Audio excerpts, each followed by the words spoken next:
Good morning, students. Today we will discuss India's relationship with the US, and this is the last part of this chapter, US hegemony in world politics. So, the relationship between USA and India in a previous year and in the present world. Initially, when there was the Cold War era, when Cold War was going on between USA and USSR, India obviously has a very good relationship with the USSR, and India find itself opposite of USA. But after the disintegration of USSR, India finds itself a friendliness in this international environment where every country is running for the development. So India has to do something in order to have a good relationship with USA or any other countries in the world.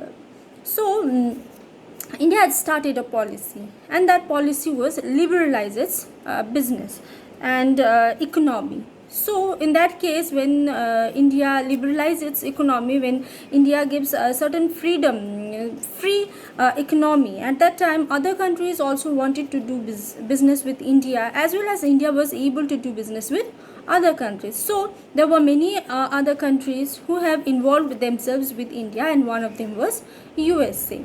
Now there are the two most important factors of the relationship between USA and the India. So the two important factors were that a technological dimension, one is technological dimension and another one is Indian American diaspora. So technological dimension, we all of us know very well that USA was very developed in technology. Technologically, no one can beat USA. So the technological dimension, if USA has a very good technological development, then obviously India wanted to be a part of that, and India wanted to take certain advantage from that technology. And the second point is Indian American diaspora. Diaspora means when one person from a particular country goes to the other person and reside over there as a migrant or a refugee, so that he can earn and he can lead his life. Similarly, we have so many examples of Indian American diaspora that many Indian used to go to USA and work over there, right? We will find so many Indians in USA. Now let us discuss the points where India involved itself within USA. How Indian diaspora is an important aspect of India-US relationship, as well as a technological dimension. These two are interlinked: Indian American diaspora and technological dimension. So we'll discuss that. The first point is the USA observed about 65% of India's total export in the software sector. So whatever software India export, out of that 65% was absorbed by USA. That means 65% of Indian software goes to USA. Now this is a very big news, right? Second, 35% of the technical staff of Boeing is estimated to be of Indian origin. Now you can imagine, out of 100, 35% of technical staff. If there is no technical staff, there wouldn't be any technology. So the 35% of technical staff were from India in Boeing. Boeing is the part of USA. 3 lakh Indians work in Silicon Valley. 3 lakhs Indian people work in the Silicon Valley of USA. 15% of all high-tech startups are by Indian Americans.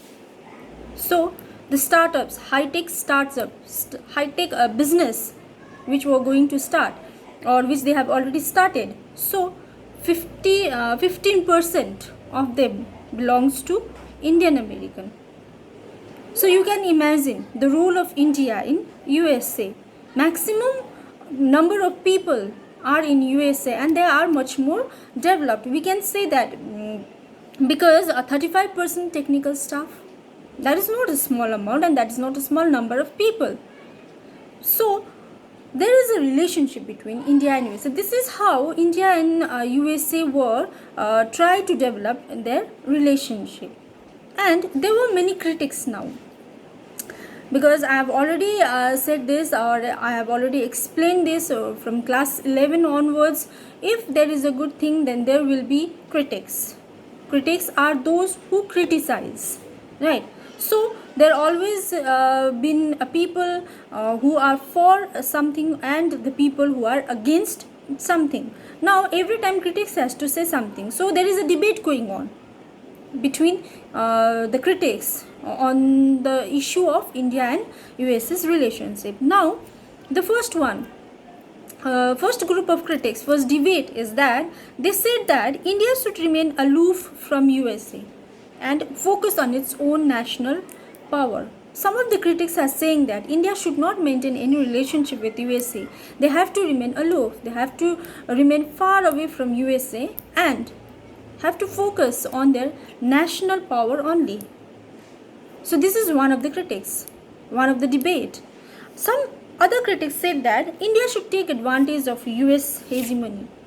Some says that USA is very developed. USA is dominating the whole world. If India and USA has a good relationship, then India should take advantage of that hegemony. India should take advantage of US hegemony. So this is the another point of critics. And the third one is some other critics said that India should make a coalition with other developing countries, not the developed one, but the developing countries. We have to make India and plus other developing country have to make a coalition of a country and try to make them powerful, so that in future that coalition might be as powerful as USA or more powerful than USA. Then USA's hegemony will be dissolved, or USA or this coalition have the power to dominate the whole world beside USA. So this was the critics. There are 3 points. One said India should remain aloof, another one said India should take advantage, and the third one said there should be a coalition, so that the coalition will be able to dominate the whole world. So this is the relationship between India and the US. Now the last point is, how can hegemony be overcome? Now hegemony means dominance. So how can this dominance will be overcome from the whole world? So there are certain points. First point is bandwagon strategy. Now this is very important point. Bandwagon strategy is very important. This question might come for short answers or for the long answers. So please listen carefully. What is bandwagon strategy? Under this, it is argued that it is more prudent to take advantage of the opportunities that hegemony creates. This will lead to more economic growth with the support of hegemony. So, according to this bandwagon strategy, other countries, the developing countries, should take advantage of economic hegemony. Whatever hegemony is going on, whatever power or whatever advantages USA have, that advantage should be taken by the democratic country. They have to participate fully in this hegemony, so that their countries might get developed, so that they can have economic development or economic growth. So this is called bandwagon strategy, in which the other countries, the developing countries, the least developed countries, they have to take advantage of US hegemony, and with that advantage their economy might develop. They might have advantage of that economic development. So this is one of the point. Another point is policy to hide. Hide means chupna. The strategy of states to hide implies that the state should remain away from the dominant power. Practically, however, it is not possible for mega state to follow this policy for any substantial length of time. So another policy was that the strategy, the policy to hide. Policy to hide means when some other countries remain aloof, they just hide from the superpower. They did not make any comment, they did not interfere in any matter, they did not have anything to say about the hegemony, so that they can remain hide. Hide means छुप ना, किसी से कोई भी देश से छुप के रहो, अंदर ही रहो, बाहर मत निकलो. That is another policy.